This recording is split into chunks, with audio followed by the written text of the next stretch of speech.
sebagai inspirasi pendengar. Jadi Poiners, kali ini adalah podcast perdananya Points. Iya, betul sekali. Kira-kira Poiners tahu nggak siapa yang akan jadi bintang tamu pertama kita duduk di kursi mulia ini? Siapa ya? Siapa nih Kak? Penasaran banget. Tentunya narasumber kita pada kesempatan kali ini sangat menginspirasi, terutama di kalangan mahasiswa. Kita mendatangkan bintang tamu yang pasti akan menginspirasi Poiners di rumah. Oke, siap. Tapi ngomongin inspirasi itu yang terlalu lebar Kak Afini ya. Jadi inspirasi yang seperti apa nih Kak?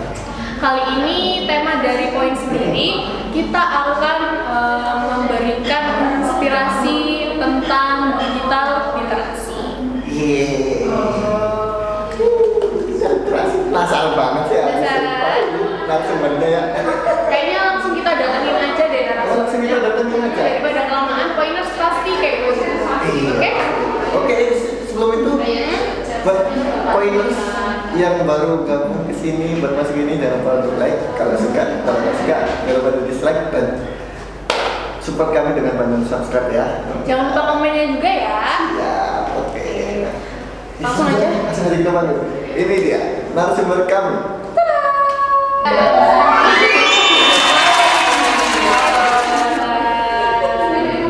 Poiners, gimana nih kabarnya nih Kak Yuni? Oh iya, kabarnya alhamdulillah seperti ya Kak Dani sama Kak Afilian ya, sehat. Alhamdulillah. Jadi, Poiners di rumah, kalian tahu siapa Yuni? Ini adalah Yuni Khairul Fatih, teman kita Dari Prodi Ilmu Komunikasi Umsita. Dan kita sekelas ya. Iya, sekelas. Tapi meskipun kita sekelas, tapi aku kagum sama Kak Yuni. Karena dia ini adalah salah satu mahasiswi Umsita dari Prodi Ilmu Komunikasi yang dikenal sebagai penulis muda yang berbakat. Waduh, keren banget sih. Harus penulis sih. Kayak, wah gitu. Oh banget. Kayak aku ini kan orangnya kan bukan nggak suka nulis ya. Kalau lihat Kak Yuni itu kayak pengen gitu belajar nulis, tapi ya, gimana sih kalau Kak Yuni? Gimana sih? Tolong dong ceritain kepada Poiners di rumah gimana awal mula Kak Yuni ini terjun di dunia literasi. Mungkin bisa dimulai ketika Kak Yuni awal menyukai dunia literasi. Cerita ya nih berarti. Iya dong. Baik, aku mulai ya. Sebelumnya makasih banget buat waktunya, udah ngundang Yuni ke sini gitu kan. Sebenarnya Yuni juga pengalamannya nggak terlalu banyak, tapi ya boleh lah sharing dikit. Kalau tadi Kak Dani sama Kak Afi tanya ya, kenapa sih Yuni suka dunia literasi gitu kan? Kalau dibilang dulu waktu kecil banget, waktu SD awal-awal itu justru Yuni sukanya gambar. Lebih ke seni ya, Kenapa? Karena waktu itu Yuni sempat les kan gitu, les di guru. Guru itu masih saudara sama aku, gitu, masih saudara sama aku. Dia itu kalau bikin gambar itu cuma coret-coret tapi jadi gitu loh, dan itu bagus banget. Gitu. Jadi dari situ mungkin aku tertarik. Nah, kalau dibilang suka dunia literasi itu waktu SD mungkin udah pernah dikasih kayak bikin karya puisi, cerpen kayak gitu kan. Tapi aku lebih mendalami itu waktu SMP. Jadi waktu SMP itu di sekolah aku itu memang ada program bikin majalah. 1 bulan sekali itu pasti bikin majalah. Dan waktu itu kebetulan aku ya suka cerita lah, kayak deket gitu kan sama guru BK dengan konseling. Di situ tuh bilang, Yun, kamu nggak mau nulis ngisi artikel gitu di majalah SMP-nya kita gitu kan? Nanti pasti tulisannya dimuat kok gitu, karena tak lihat tulisan ini kayaknya menarik. Dan waktu itu aku masih ingat banget tulisan pertama yang aku up di majalah SMP itu tentang berbakti kepada orang tua, sama satunya ini cerpen tapi dalam bahasa Jawa.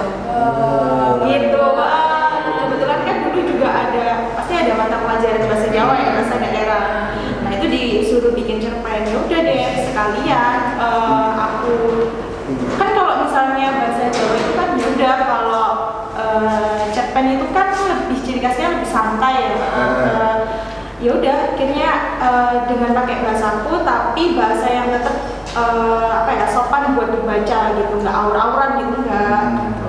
Ya udah akhirnya waktu awal bulan itu majalahnya keluar, terus aku dibilangin gini, kamu nggak lihat tuh tulisan kamu muncul tuh di majalah. Ya udah, karena aku ambil majalahnya karena waktu itu kelasku belum ambil. Akhirnya ya udah waktu dibagikan, kok aku kepo, kemarin itu katanya ada tulisan aku nih bakal dimuat gitu. Ternyata benar ada 2 artikel aku yang dimuat. Jadi dari situ tuh kayak penulis Yuni gitu kan. Jadi kayak ketagihan gitu. Gimana sih kalau candu gitu? Kayak gitu bener. Nah dari situ tuh ya udah akhirnya memakin. Jadi pengen terus-terusan ke literasi ya. Tapi saya juga pernah mengalami kasus yang sama. Tapi pada waktu itu saya waktu SMA. Jadi kayak suruh nulis artikel yang dimuat di majalah SMA gitu ya kan. Itu aku disuruh nulis karena pada waktu itu aku dikenal anak yang diem. Biasanya anak yang diem itu kan kayak kira suka nulis gitu ya kan. Tapi saya enggak gitu. Iya, Tapi terus aku dikasih tugas nulis, terus ganti muat. Iya. Jadinya kayak aku mungkin pada semangat jadi sudah kayak katanya mau dimuat, cuman aku udah menulis sebuah kata tapi nggak dimuat, tapi ya gimana? Iya benar.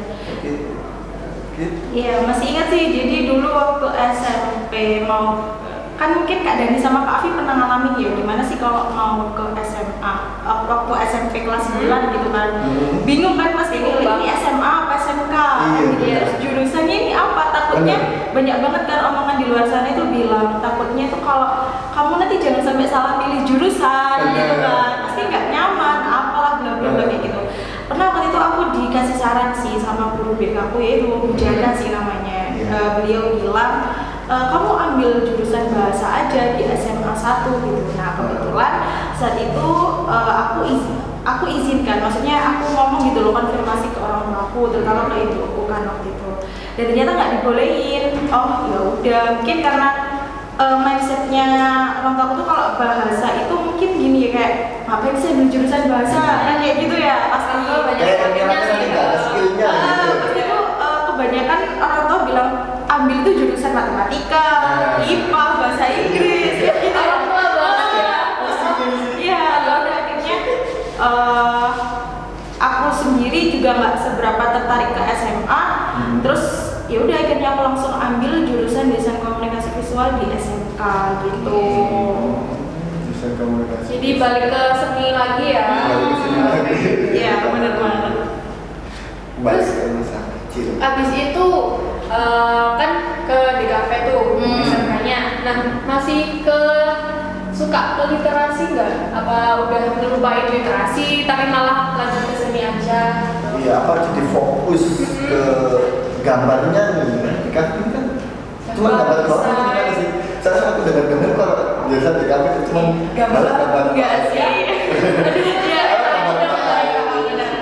Jadi kalau ya kayak Mas Dani bilang tadi ya, nggak kaget sih kalau misalnya DKV apa itu, kalau ditanya ya dia sekarang sekolah di mana, di SMK gitu nih, jurusan apa, DKV, di kafe gitu. Enggak, desain komunikasi visual apa itu gitu kan. Terus iya kayak desain, terus edit video kayak gitu, kayak hampir sama kayak multimedia, cuman di sini lebih mungkin umum ya, animasi, terus desain kayak gitu. Nah orang mikirnya tuh pasti DKV itu pasti gambar doang, enggak kayak gitu. Tidak semudah itu. Nah kalau ditanya masih enggak sih sama tulisan, udah jarang sih dari situ, karena aku lebih nekunin ya desain aku tadi gitu. Karena kan kalau SMK kejuruan itu kan sebenarnya dituntut untuk skillmu bisa gitu kan, skillmu harus mumpuni gitu kan. Karena nanti SMK ini kan pasti kalau keluar dari SMK ya kalau bisa kerja, skill kamu harus kamu tingkatin kan kayak gitu. Ya udah akhirnya di situ belajar desain. Terus pernah waktu itu mungkin dikasih tugas cerpen lagi gitu kan dari bahasa Indonesia. Ya udah waktu itu aku bikin 5 lembar, terus aku pengen ngelanjutin sampai bikin novel gitu, tapi karena nggak ada waktu. Sebenarnya kalau dipaksain ada sih, cuman karena tabrakan sama kegiatan yang lainnya ya udah gitu. Ya udah gak lanjut. Terus lanjut lagi ya udah di waktu kuliah ini gitu. Nah, gimana tuh awal-awalnya kan? Kalau di kuliah ini guys, teman-teman, Kak Yuni ini terkenal di jurnalistiknya. Betul. Dia banyak banget nulis artikel-artikel buat kampus kita. Bahkan dimuat ke dalam website berita. Keren banget kan? Siapa yang nggak bisa, nggak mau? Ya kalau nggak salah dulu Kak Yuni pernah nulis artikel tentang organisasiku ya. Gitu. Apa tuh? Iya benar. Jadi teman-teman artikel kota tergedai. Jadi Kak Yuni ini dulu pernah menulis artikel tentang teater gedek ya di awal-awal pandemi ya. Bener banget. Ya itu awal mula aku suka ketagihan di dunia jurnalis gitu. Jadi dulu itu kan kalau Kak Dani sama Kak Afi ingat itu kan waktu semester 3 itu kan ada yang namanya program MBKM. Oh iya, Merdeka Belajar Kampus Merdeka. Nah, di situ itu Prodi Ilmu Komunikasi Unsida itu kebetulan bekerja sama dengan sidoarjonews.id. Nah, dari situ tuh kan aku mikirnya gini, itu kan awal-awal pandemi ya, itu semester 3 itu kan bener-bener kayak awal-awal daring gitu kan. Ketat-ketatnya sih. Terus kita tuh kayak halah daring doang, terus kayak bosen gitu nggak sih di rumah. Akhirnya ada program itu, aku pengen lah nyoba, kan ada kesempatan nih, kenapa nggak aku gunain? Ada praktisinya langsung, ada editornya langsung kan dari media berita online ini.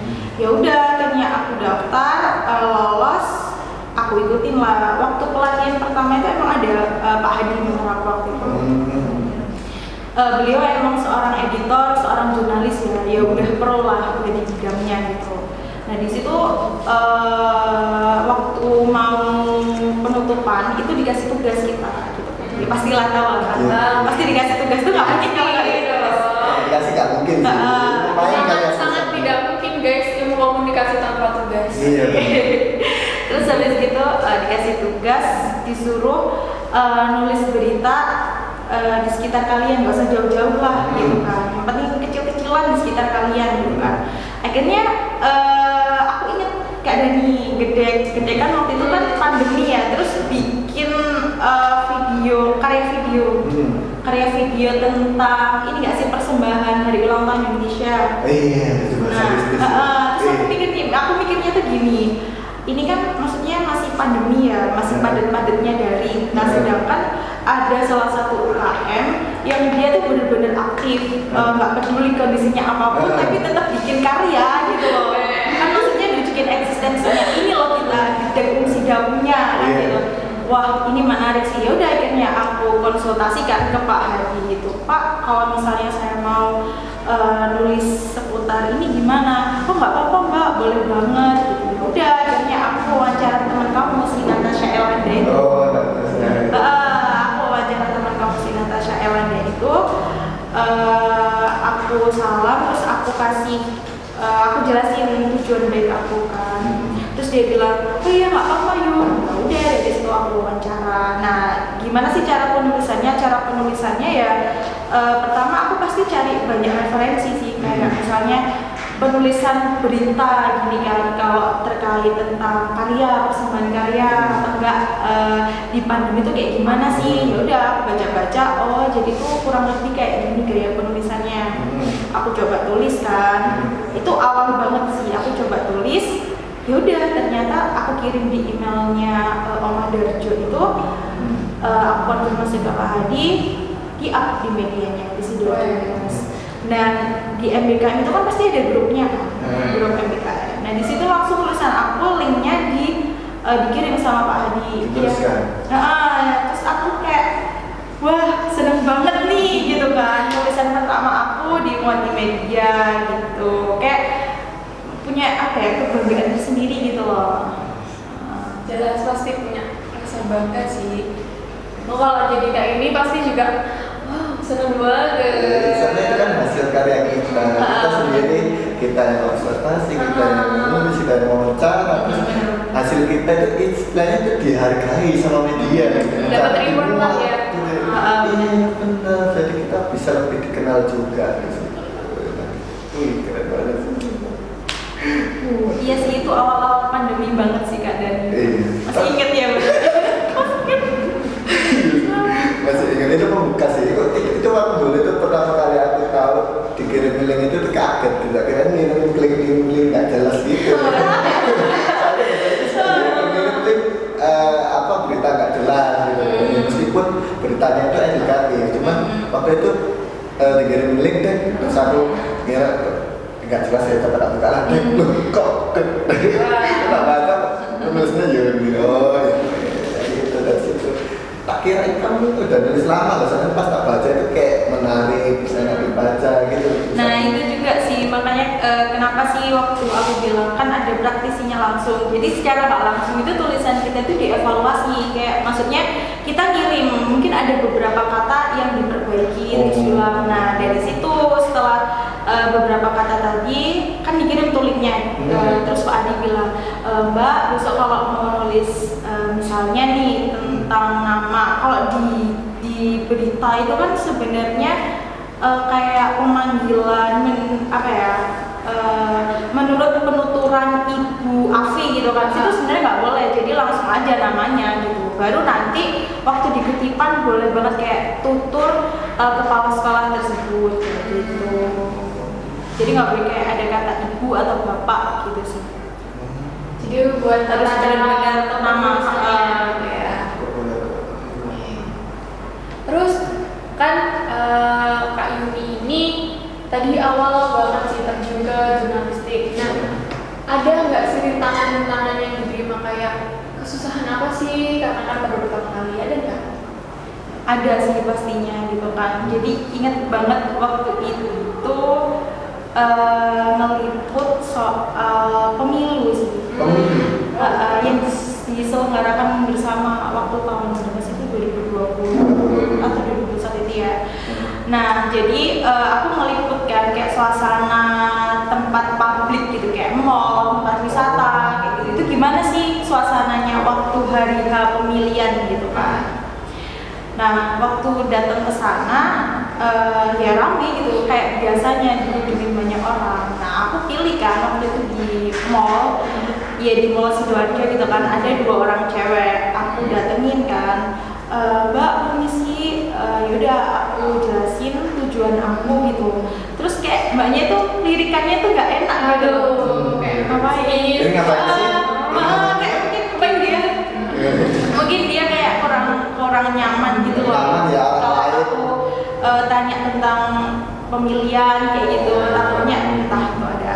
Mungkin dia pikirnya, wah ini pasti orang politik. Apalagi kan sekarang itu kan kalau kita ngomongin citizen journalism ya, itu kan pasti banyak banget kan kayak berita-berita nggak penting tapi itu dimasukin di media. Ya karena itu tadi kebebasan kita dalam menggunakan media itu tadi. Jadi nggak semua orang, bahkan kita pun bisa bikin berita gitu tanpa harus ada namanya profesionalisme jurnalis itu tadi gitu.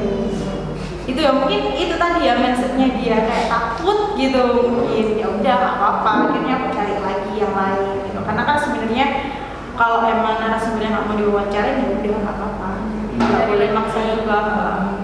Mungkin mereka mikirnya nanti itu kan politik sekaligus tulis, terus takutnya nanti dia dijelek-jelekan di media. Tapi kalau misalnya tanya namanya, asalnya dari mana, tahunya datanya ini gitu kan, akhirnya mungkin kayak gitu. Takutnya disalahgunakan gitu. Benar. Ya mungkin ya nggak berani sih kayak gitu. Kayak kita memulai pembicaraan baru sama stranger, sama orang lain yang nggak kenal, mau kita wawancarain gitu Kak. Kadang malu nggak ya, tanyain nggak ya, apa juga ya? Skill dong. Skill ya. Ya harus berani sih sebenarnya, kayak kepo gitu, tapi kepo dalam hal positif sih gitu. Takutnya itu kalau sebesar kita seapa gitu strangers, terus strangersnya itu orang Medan gitu. Waduh. Iya benar banget.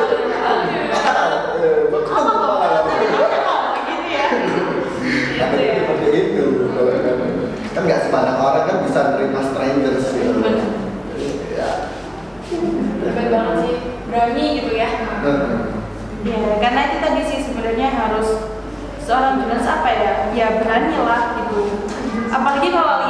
jurnalis sekarang itu ya, kalau dulu itu kan seorang jurnalis misalnya ada event besar gitu ya, dia datang di suatu acara kita di event besar itu tadi.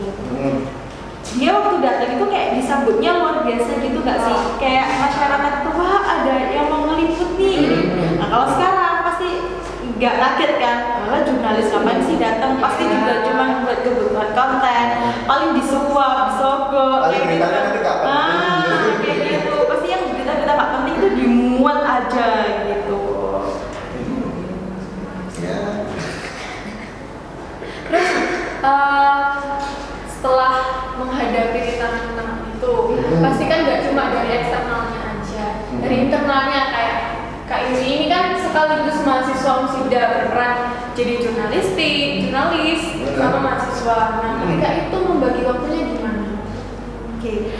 Alhamdulillah sih kalau dibilang aku nulis berita di Sidoarjo itu Pak Adi mungkin juga tahu ya. Kapan hari itu ditanya, Mbak gimana kabarnya? Mungkin karena aku udah jarang banget upload ya, gitu. Ngirim-ngirim tulisan gitu, Mbak gimana kabarnya gitu. Oh, alhamdulillah baik Pak. Sekarang semester berapa? Masih semester 5. Oh, sibuk-sibuknya gitu. Iya Pak, udah tulisan ya Mbak, jangan lupa rutin buat kirim tulisan. Nanti takutnya kalau kita udah lupa nggak kirim tulisan itu tulisannya kita kayak beda gitu loh rasanya. Terus oh iya Pak, gitu. Ya se-free-nya pen aja gitu, sebebasnya pen aja, kalau emang nggak ada jadwal nggak apa-apa, cicil dari hal sederhana aja gitu, situasi atau enggak suasana. Waktu Mbak Yuni nih berangkat atau pulang dari kampus itu kan bisa mungkin ada kejadian apa sih gitu. Karena waktu itu sempat sih aku pulang dari kampus ya, udah lama sih. Jadi itu waktu pandemi, dan mungkin kalau orang sekarang itu nikahan itu kalau bikin apa ya, apa ini enggak, bukan kayak kalau di sepeda itu ada ini loh kayak kaleng-kaleng gitu. Oh iya. Nah itu kayak biasa, jadi nanti atau siapa lah itu naik motor. Nah. Terus kalau motor tuh dikasih kaleng-kaleng dari Gak tahu deh itu hadiah orang aja. Aku bener-bener waktu itu lihat bener di depan aku, cuman aku tuh pengen nulis, pengen berhenti gitu, maksudnya juga berhenti, tapi kan nggak enak sih, mungkin lagi hari bahagia kan nggak mungkin aku stop juga di pinggir jalan kan. Dan itu bener-bener menarik sih gitu, jarang banget. Dan itu baru pertama kali aku lihat. Paling aku lihat kan sekarang dulu pernah lihat kayak di sinetron, di TV gitu kan. Nah itu bener-bener aku lihat di depan mata gitu, banyak yang miring gitu loh. Dan materinya itu sederhana sih, dia naik sepeda motor, goncengan berdua, dia udah di belakangnya tuh ada kayak tali terus dikasih kaleng gitu loh. Ya jadi aku pengen wawancarai, aku pengen tanya-tanya tapi kayak nggak enak, ya udahlah. Kayak itu momen unik nih, momen menarik gitu kan, jarang banget di masa pandemi, apalagi orang-orang bikin acara pernikahan kayak gitu. Ada kali-kali apa coba? Mungkin aja. Itu mungkin kalau sekarang kalau misalnya di video bisa aja viral ya. Iya kan. Enggak tahu sih. Kalau kamu mungkin berita nih ya kayaknya. Berita kan sering kali bersinggungan dengan yang namanya hoax. Ya, aku banget. Gimana sih kayak ini sudut pandang dari seorang penulis melihat berita itu hoax atau enggak itu gimana? Iya. Kalau di jurnalis itu kan ada yang namanya kode etik jurnalis ya, di mana salah satunya itu harus berisi data yang akurat, sumber yang akurat. Ini didapatnya dari mana nih? Ini bener atau enggak? Dicari lagi itu sumbernya itu dari mana gitu kan. Nah kalau misalnya emang sih sekarang tuh banyak banget ya berita-berita hoax gitu kan, apalagi kalau di ya zaman sekarang itu banyak banget berita-berita menyebar tapi kadang masih simpang siur. Nggak jelas, asal-usulnya nggak jelas. Ya udah sih, pertama pasti kita pastiin dulu, jangan tergesa-gesa percaya gitu. Kadang kan ada tuh yang pas informasinya udah muncul karena viral banyak banget yang komen, akhirnya dia ikutan komen. Padahal dia nggak tahu sebenarnya itu kayak gimana kan gitu. Banyak banget yang cuma ikut-ikutan, ya udah komen, oh yang ini komen ini, ya udah berarti kayak emosinya terpancing gitu loh. Sebenarnya dari kitanya aja sih, kita balikin dari diri masing-masing sih. Jadi harus pintar-pintar aja sih. Tapi takutnya ya, berita ini kan sifatnya provokatif ya, dimana dengan mudah itu bisa membalikkan opini publik. Dengan menjelang berita misalnya kita yang apa A gitu kan, bisa dengan seketika merubah pandangan publik. Nah itu takutnya itu aku itu mematok berita yang salah gitu. Soalnya kan sekarang itu banyak berita nggak penting, seriusan aku buka berita sampai males gitu ini. Iya benar. Aku buka berita, itu males. Biasanya aku lihat di line today, ada berita apa sih hari ini gitu. Banyak yang nggak penting. Kadang emang sambil clickbait biasanya atau judulnya. Iya benar. Karena berita nggak penting kan mesti di-post. Iya benar. Ya itu sih tadi karena sempat aku singgungkan kalau ya kita udah masuk dunia citizen journalism ya, dimana masing-masing orang kita bisa bikin berita. Ya udah, informasi yang kita punya kita bisa bikin berita sendiri tanpa kita harus tahu ini gimana sih sebenarnya penulisannya yang benar di media itu kayak gimana, sehingga kalau bukan orang yang berprofesi jurnalis atau wartawan pun dia bisa gitu loh, dia bisa bikin, ya kalau orang bilang berita gitu kan, sampai mungkin orang banyak banget bilang kalau jurnalis sekarang itu nggak penting berita gosip-gosip kayak gitu, berita-berita artis atau berita-berita privacy gitu kan, sampai diungkit gitu, kayak nggak ada berita lain aja gitu. Itu loh masih banyak korupsi, itu loh masih banyak apa namanya kayak mungkin kemiskinan kayak gitu kan, masih terus perekonomian belum merata kayak gitu kan, pasti ada tuh yang komen kayak gitu. Kalau ngomongin soal berita itu kan kita ini kan harus punya kebiasaan satu, membaca dan suka menulis. Nah sedangkan tingkat literasi atau tingkat membaca di negara kita ini rendah. Mungkin Kak Yuni ini suka nggak Kak Yuni membaca buku gitu? Suka? Dulu sih, sekarang udah mungkin ya baca-baca artikel gitu sih lebih ke mungkin Kak Yuni nih bisa kasih saran nih ke poiners nih, buat poiners sini yang tingkat literasi mereka yang rendah itu gimana sih Kak, supaya mereka ini bisa baca buku gitu dan literasi itu naik gitu. Ya sebenarnya sih harus semua elemen masyarakat ya, maksudnya dari kita sendiri, terus dari masyarakat, dari pemerintah itu harus emang benar-benar mendukung yang namanya literasi gitu. Karena kalau kita lihat kan sekarang apalagi di masa pandemi itu kan yang namanya literasi itu kayak kurang diminati gitu loh. Jadi kayak ya udah apa namanya, orang-orang anggapnya tuh literasi kayak bosen gitu nggak sih? Bosen banget. Ya emang semuanya sih berawal dari diri sendiri ya. Pertama ya mungkin kayak mulai dari cintai literasi terlebih dahulu. Kalau misalnya kita udah cinta, kita udah suka sama literasi, kita pasti bakalan ngulik-ngulik terus. Kita pasti bakalan gitu. Gimana sih kalau Kak Daniel atau Kak Afis suka sama seseorang ya? Pasti kan kayak stalker, kepo banget gitu kan. Sama ini anak sukanya makan apa ya? Sukanya nongkrong di mana ya, kayak gitu. Sama sih halnya kayak literasi.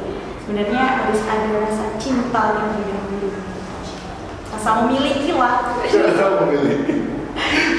Mungkin ada itu kayak ini apa motivasi buat poiners yang ingin disampaikan kepada poiners di rumah supaya minat literasinya meningkat. Kalau dari aku sendiri, aku jujur ya, aku sendiri juga mungkin kalau baca-baca buku novel itu nggak seberapa minat ya. Cuman kan sekarang tuh banyak tuh literasi, namanya literasi digital itu kan banyak tuh, kayak kita bikin Wattpad ya kan, atau enggak cerita-cerita gitu kan, itu bisa jadi cuan nggak sih? Bisa dong. Nah sebenarnya tanamin aja mindset kalau misalnya tulisan itu bukan sekedar hobi tapi bisa jadi profesi gitu. Jadi kayak ada semangat gitu loh buat kita mencintai atau ngulik-ngulik dunia literasi itu tadi.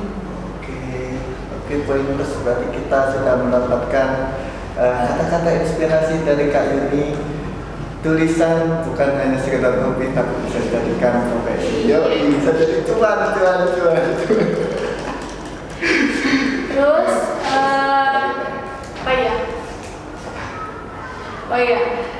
jangan lupa semua ini berawal dari diri kita. Jadi kalau ingin terjun di dunia literasi, dunia jurnalistik, teman-teman harus mencintai literasi dulu.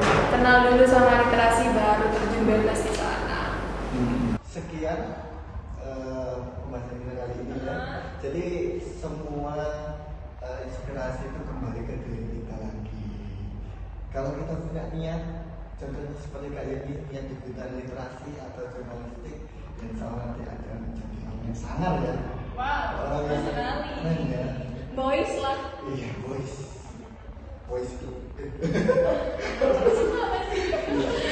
Oke deh, terima kasih ya Poiners sudah nonton podcast kita kali ini.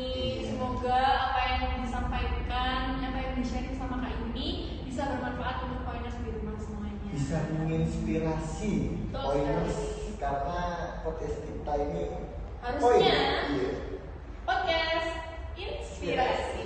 Seperti itu ya.